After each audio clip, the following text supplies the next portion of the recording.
Is Pantera's Dimebag Darrell the Confederate Shredder? Is lead singer Phil Anselmo the metal version of Kanye West? And I'm not talking musically. Stick around to the end to find out. Members in Pantera have done things to hurt the band's legacy, with former drummer of the band Vinnie Paul saying that Phil's done a lot of things that tarnish the image of what Pantera once stood for. During a Dimebag tribute show, Phil does a Nazi salute followed by hate speech. And it blows my mind that fans will make all the excuses in the world for him. This is a band that he threatened to break up multiple times, and badmouthed his own bandmates like Dimebag, stating that he should be beaten severely briefly before his murder. Not blaming Phil for Dime's murder, but I do think a legacy partially created by people who might not have even liked him that much allows him to not be accountable for his actions. He has a drinking problem alongside drug addiction, and I've seen fans try to use that as an excuse to enable his behavior, but this is not the first time.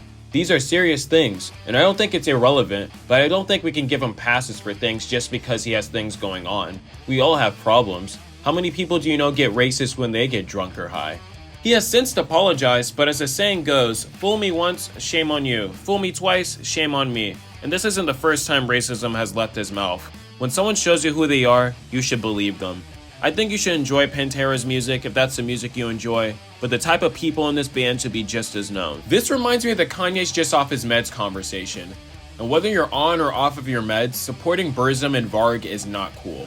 I'm not into cancel culture or anything, but supporting being a literal Nazi is not someone I think deserving of the opportunities any musician would kill for.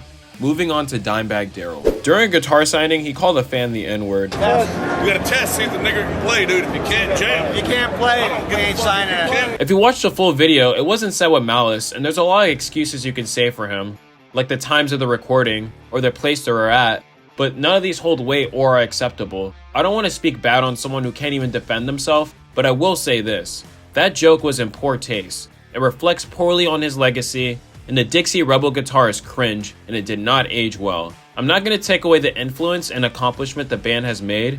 Everyone is far from perfect, and if we only listen to musicians who share the same politically correct opinion as us, how many artists will we have left in our playlist? I do think it's important to know who you are supporting, especially if it goes directly against what you believe. But should we never hold entertainers accountable for doing wrong? Should we always give them a pass just because they make good music? Where do you lie in this conversation and separation from art and the artist? Let me know below. I'm Johnny, I make other videos on metal, you can catch them over here. Until then, peace out.